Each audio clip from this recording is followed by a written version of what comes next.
Hello friends, તો આપણે લોકો હે ને મસ્ત ચંટ ચતુર ને ચાલાક લોકો જીવો.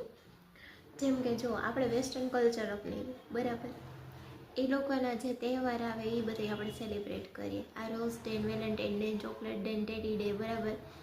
પછી 31st father's day, mother's day બરાબર, ફ્રેન્ડશિપ ડે, પછી પ્રી વેડિંગ, રિસેપ્શન, પછી ક્લબમાં જવા માંડ્યા. આ બધું આપણે અડોપ્ટ કર્યું બરાબર. પણ એની સારી બાબત, એ દેશમાં લોકો કેટલા ડિસિપ્લિન છે, કેટલી સ્વચ્છતા જાળવે છે. હસબન્ડ વાઈફ બે ઘરના કામ કરે છે અને બે જોબ ઉપર કામ કરે છે. બાળકો બે સાચવે છે. આ એની જેમ નહીં કે ના ભાઈ તું રાખ, ઘરના કામ તું કર, જોબ તું કર. અને એ લોકો પોતાના દેશ પ્રત્યે એકદમ વફાદાર છે.